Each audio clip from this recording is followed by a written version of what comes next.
uma série, né, de reprecificações. Mas mesmo assim, a expectativa de um crescimento econômico no Brasil da ordem de 2,9% a 3% nesse ano de 2023. E isso, inclusive, a gente viu no próprio Boletim Focus de hoje, 2,9% do crescimento econômico em 2023. Paula. Vamos lá, Felipe, 11 horas e 21 minutos, a gente recebe aqui na nossa programação agora a Rafaela Vitória, economista-chefe do Banco Inter. Seja muito bem-vinda, Rafaela, obrigada pela sua presença, uma boa semana para você.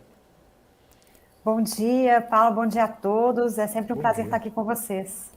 Obrigada. Rafa, queria começar falando contigo. Na última semana, a gente viu ali a curva de juros tendo forte alta, mesmo com revisão, inclusive, de expectativa de IPCA para baixo, dados de atividade também mais fracos. Hoje, inclusive, olhando aqui, a curva no Brasil acompanha muito as Treasuries lá nos Estados Unidos, né, que estão arrefecendo um pouquinho. A alta que também, né, a gente viu aí bastante expressiva. Eu queria entender o impacto, né, que você enxerga da alta de juros lá fora, sentido aqui também no Brasil, agora tendo um arrefecimento, também estamos acompanhando. O déficit fiscal maior nos Estados Unidos significa a taxa de juros terminal maior aqui no Brasil também? Eu acho que a gente está acompanhando esse movimento, né, de juros mais altos lá fora, impactando o mercado aqui, tem levantado todo esse questionamento, né, qual que é o patamar de juros terminal que a gente pode ter no Brasil, considerando esse cenário agora de juros maiores lá fora. E, de fato, a gente não tem uma resposta hoje, né, para essa questão. Talvez a gente não tenha mesmo uma necessidade de ter um diferencial de juros tão alto, se a gente considerar que os problemas lá nos Estados Unidos são problemas mais pontuais da economia americana, né? Existe sim uma preocupação com o déficit fiscal americano, mas vale lembrar também que o ajuste fiscal nos Estados Unidos pode acontecer pós-eleição, com menos dificuldade do que se imagina, né? Eu acho que hoje existe uma preocupação grande, mas a gente está aí à véspera de um ano de eleição, a gente tem uma polarização ainda grande, mas um ajuste fiscal não é impensável. A economia americana já passou por ajustes no passado. Na verdade, ajustes fiscais por lá são até mais fáceis de fazer do que aqui. Vale lembrar que existe espaço para aumento de impostos nos Estados Unidos e despesas, os gastos, né, públicos não têm uma estrutura tão rígida quanto que a gente tem aqui no Brasil. Então, a gente tende a pensar, né, com um ajuste fiscal, como ele é difícil, né, quando a gente vê a economia brasileira, mas talvez ele não seja tão difícil para a economia americana. E, de fato, os juros aqui no Brasil tiveram alta sem um fundamento específico da economia doméstica, né, muito pelo contrário. Quando a gente monitora aí, os últimos dados de atividade, como foi bem colocado a queda da atividade em agosto, né, tanto pelo IBCBR quanto o monitor do PIB da Fundação, como foi comentado agora há pouco, indicando a atividade mais fraca. A gente não tem visto uma reação da atividade agora no segundo semestre. Se falou muito, né, da surpresa do PIB no começo do ano, mas a surpresa foi muito puxada por um estímulo fiscal pontual, aumento do salário mínimo, Bolsa Família, o estímulo do agronegócio, que também foi bastante específico, e hoje a gente vê a economia perdendo força, e a gente vê isso não só nos dados de atividade, como nos dados de inflação. As últimas leituras de inflação vieram aí abaixo da expectativa, a gente vê um processo de desinflação mais rápido do que se esperava, muitas revisões de inflação para baixo, hoje mais uma, o Focus aí com 4,65, inflação aí dentro da meta. Esse é um cenário que sim, né, garante que o Banco Central pode continuar cortando juros bem mais do que o mercado precifica. Mas hoje o mercado está mais apreensivo com o cenário, com a incerteza lá de fora, e a gente está vendo aí esse mais um estresse nas curvas de juros, mas eu diria que o fundamento ainda é bastante positivo. Acho muito difícil que os fundamentos continuando como estão, o Banco Central parar o corte ali por volta ali do 10,5, 11, que é o que está precificado na curva hoje. Acho que tem espaço para mais corte, sim.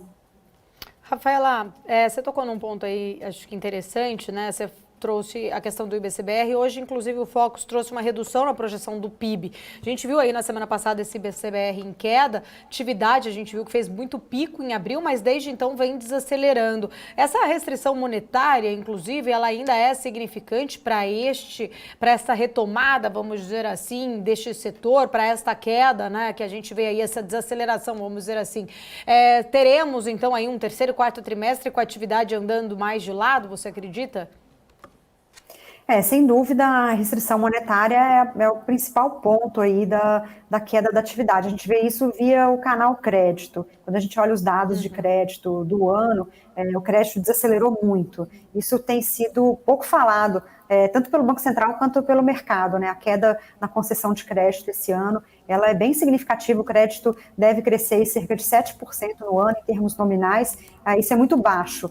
Isso seria o equivalente ao que a gente vê num ano de recessão. Quando a gente ajusta para inflação e outros custos, o crédito está praticamente estagnado. Então, é uma surpresa o PIB ter uma alta, né, de quase 3% no ano, mesmo sem o estímulo do lado do crédito.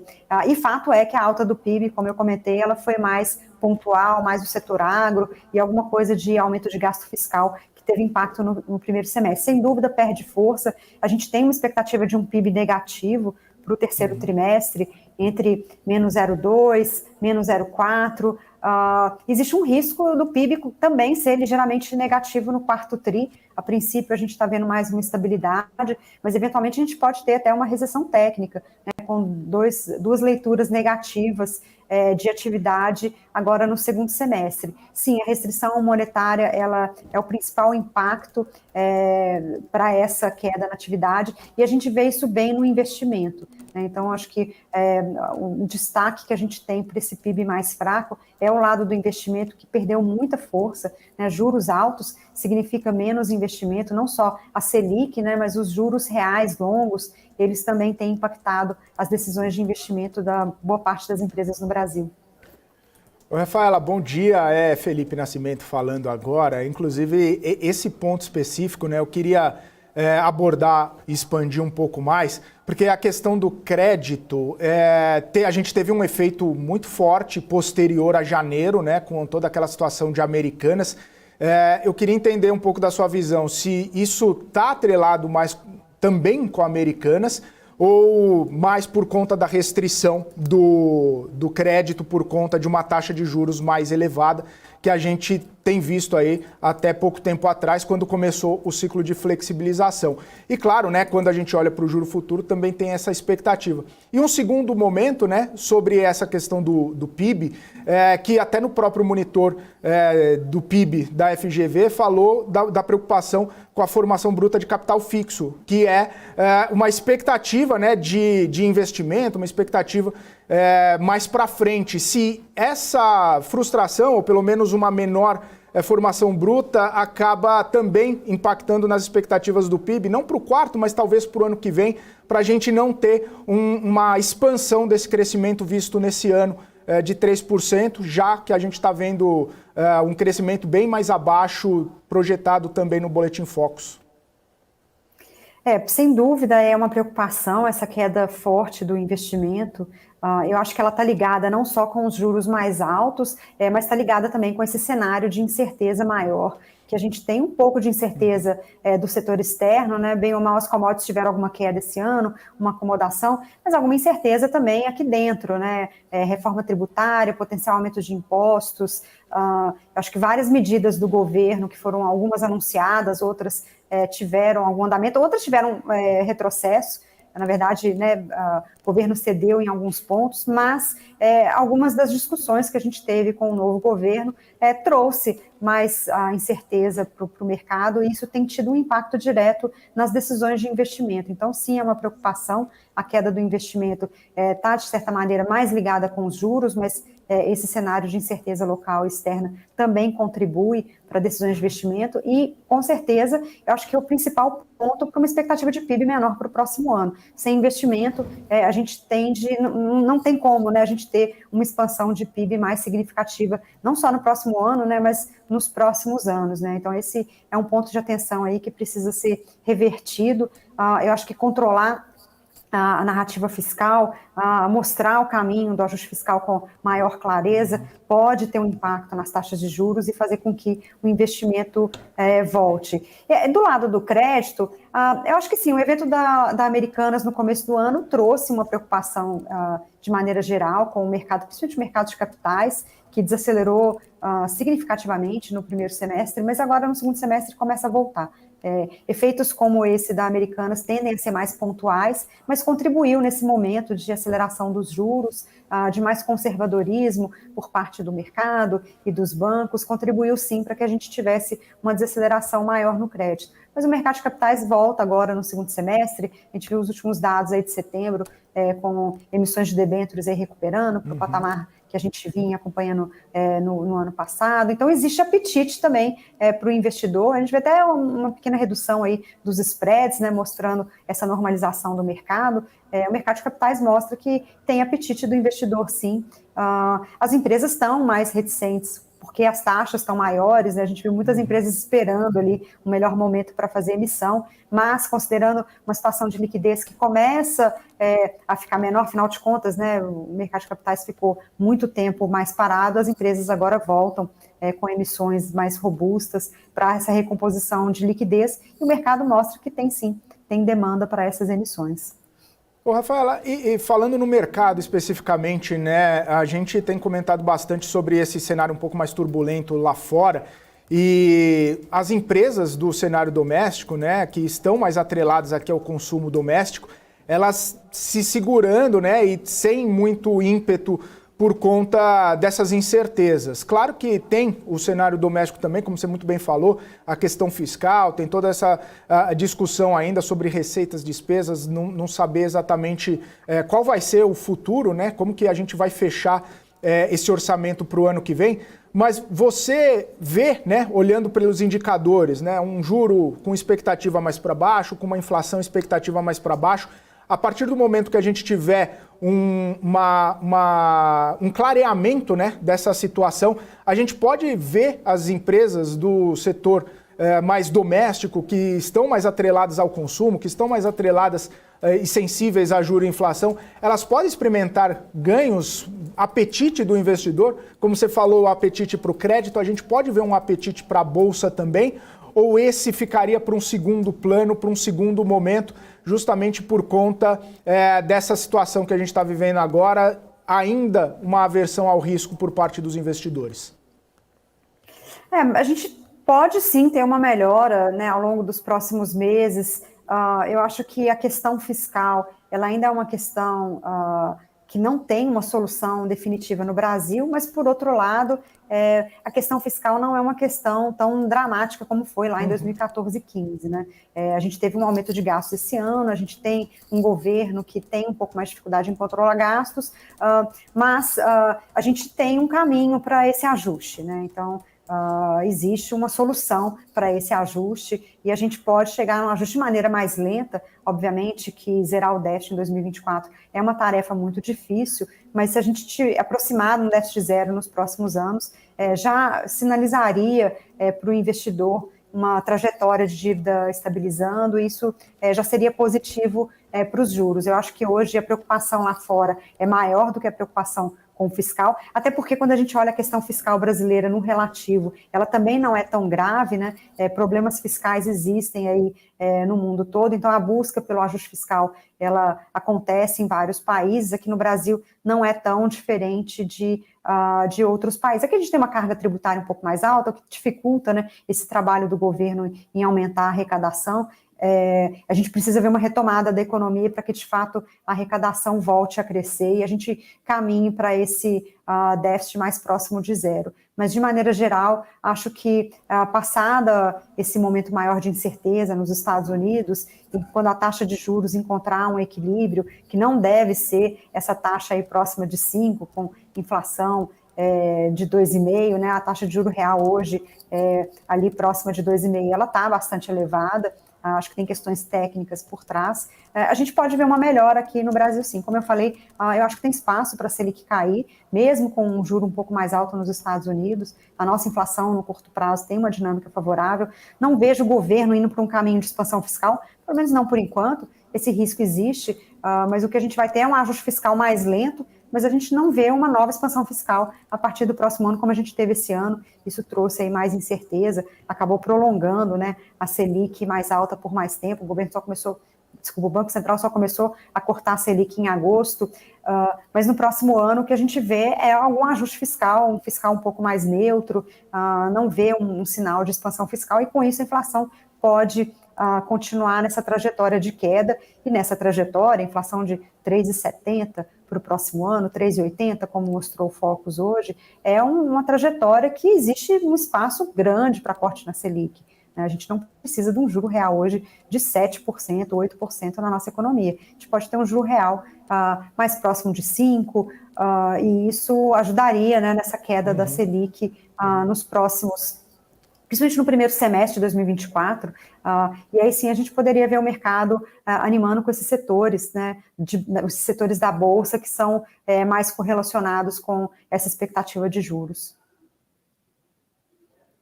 Aproveitar, né? Hoje a gente teve aí dentro do Boletim Focus também as projeções ali do mercado para a inflação, né? Você até citou sobre isso, o mercado aí acabou fazendo essa projeção, né, de uma redução ali para o IPCA 4,65, isso impactado bastante também pela redução anunciada da gasolina na semana passada pela Petrobras. A questão é que a Petrobras, acho que acabou ali, a gente trouxe isso na semana passada, acabou aumentando até a diferença com o preço do barril do petróleo internacional, apesar de não usar mais o PPI, mas agora tem ali 10%, né, de diferença no valor internacional. Por um outro lado, eu queria entender a sua visão seguinte: a gente faz uma projeção com uma redução por conta desta redução do preço da gasolina. A gente ainda tem um conflito em andamento, dois, por sinal, mas um destes conflitos, né, com uma possibilidade até inclusive de elevação do barril do petróleo. Isso não poderia, de repente, pesar também para essas projeções do IPCA. A gente teve também a questão da energia na semana passada, que acho que é importante pontuar, né, aquela estimativa da tarifa lá de Itaipu. Inclusive, eu queria entender um pouco da sua visão sobre estes dois pontos, né, desses dois fatos aí que acabaram trazendo aí perspectivas diferentes para as projeções do IPCA. A gente tem visto revisões de projeção de IPCA para baixo, e não é só a gasolina. Vou falar do nosso caso, a gente deve divulgar hoje, entre hoje e amanhã, as nossas revisões de projeções. A gente também tem uma projeção preliminar, ela sai oficialmente daqui a pouco, de 4,65, isso sem considerar corte da gasolina. O corte da gasolina, ele vai ser neutro quando a gente colocar aí o aumento do diesel daqui para frente. Então, a gente tem sim visto uma desaceleração da inflação maior do que se esperava em alimentos. Por exemplo, a inflação de outubro, que algumas semanas atrás a gente tinha algo mais próximo de 0,40, está apontando para algo mais próximo de 0,20. Isso a gente não tem nenhum impacto dessa queda da gasolina pela Petrobras, que foi anunciada semana passada. Então, a inflação está um pouco mais baixa no curto prazo. A inflação de serviços desacelerou um pouco mais, a inflação de alimentos, a deflação de alimentos, né, foi um pouco mais prolongada do que se esperava. Então, de fato, a gente tem uma dinâmica inflacionária mais benigna agora no curto prazo, por conta de um desaquecimento da atividade de maneira geral, e isso tem um efeito maior sobre essas projeções de IPCA do que algum corte específico ou pontual pela Petrobras da gasolina. Para o próximo ano, a gente não vê a mesma queda nas projeções, mas ainda assim uma inflação de 3,70 é uma projeção bastante benigna, considerando que a gente vem num processo inflacionário muito forte. A gente no Brasil tem uma economia que ainda é muito indexada, então essa queda da inflação para a meta é um processo longo, então eu diria que 3,70 para o ano que vem já é uma grande vitória aí do Banco Central, ter essa inflação mais próxima do centro da meta, ainda que distante ali, o centro da meta vai ser 3 no próximo ano, acho que 3,70 já é uma grande vitória, e a gente aproxima ali de 3,5 para 2025. já é um nível de inflação bastante aceitável, com muito espaço aí para corte de juros. Mas a dinâmica da inflação é uma dinâmica de inflação baixista nesse momento. Acho que o que preocupa, o que poderia trazer um repique inflacionário hoje, mais do que a alta do petróleo, seria uma desvalorização cambial mais significativa. Então, um cenário de aversão a risco ainda maior. A gente já tem também um câmbio mais próximo de 5, a gente trabalhou com câmbio neutro próximo de 4,90 na maior parte do ano. O patamar de juros nos Estados Unidos faz com que esse câmbio neutro seja um pouco maior, mas ele não é tão impactante na inflação do próximo ano. Dá para a gente absorver parte dessa desvalorização cambial sem um impacto ainda tão significativo. Mas, se o cenário de aversão a risco piorar e o câmbio voltar para um patamar mais alto, de 5,50, 5,70, aí acenderia uma luz amarela para o Banco Central, a gente poderia ter um repique inflacionário um pouco mais persistente no próximo ano. Mas, nesse momento, o que a gente tem observado é uma inflação de serviços acelerando mais do que se esperava, devido a uma atividade fraca. Então, a gente fala muito aí do PIB negativo, né, como a má notícia da economia, a boa notícia é que isso tem contribuído para que a inflação caia de maneira mais rápida. Tá certo, Rafaela, quero agradecer, muito obrigada, sempre um prazer recebê-la aqui na nossa programação, até uma próxima oportunidade. Obrigada, bom dia a todos. Até mais, grande Rafaela Vitória, economista do Banco Inter, sempre trazendo informações importantes aqui para a gente, visão importante dela aqui sobre vários aspectos, várias notícias e cenários econômicos. 11h41, Felipe está me chamando. Fala, Felipe. Pois é, Paula, porque tem desdobramentos, né, e repercussões a respeito do primeiro turno da eleição lá na Argentina. A gente comentou, inclusive, um pouco mais cedo, a respeito das expectativas em relação ao governo brasileiro. Na semana passada, o ministro Fernando Haddad falando a respeito de malefícios, né, que, de repente, a eleição de Javier Milei poderia trazer para o Brasil.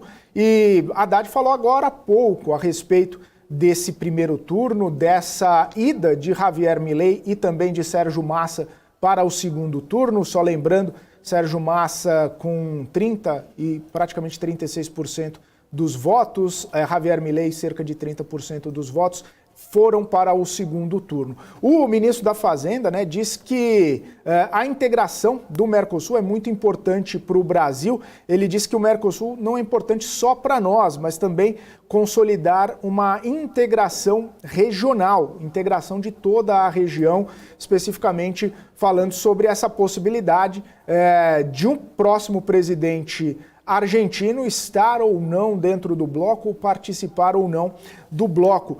Segundo Haddad, as eleições americanas têm implicações muito grandes nessa questão da integração, que acaba não sendo uma coisa especificamente isolada.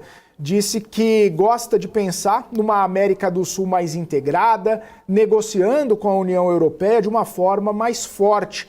Comentou, inclusive, que existe essa negociação, que está em curso, que está negociando um acordo com a União Europeia e que quanto mais o Mercosul, a região sul da América, estiver integrada, melhor vai ser para se sentar à mesa com o bloco, com a própria União Europeia, que inclusive precisa pensar num todo da região da América do Sul, do Mercosul, para ver a forma mais adequada de fazer a região voltar a se desenvolver, que está essa região há muito tempo sem desenvolvimento. Inclusive, foi essa a percepção do ministro Fernando Haddad. Então, acabou não falando especificamente, né, sobre o segundo turno, mas falando da importância de ter um Mercosul bastante integrado para conseguir se sentar às mesas de negociação com a União Europeia e avançar com esse acordo que já está há um bom tempo na mesa, mas ainda sem nenhum martelo batido, né? A gente lembra, o presidente Lula está como presidente, como líder, né, do Mercosul nesse momento, e aí tentando fazer essa articulação com a União Europeia, inclusive para trazer mais benefícios e mais investimentos para todo o Cone Sul, para todo o Mercosul. São 11h44, o BMC News vai para um rápido intervalo nesse momento. Daqui a pouquinho, o intervalo é rápido, hein? Daqui a pouquinho voltaremos com mais informações do mercado e mais entrevistas. Continue com a gente. BMC News, Informação que gera valor. O que acontece no mercado financeiro no Brasil e no mundo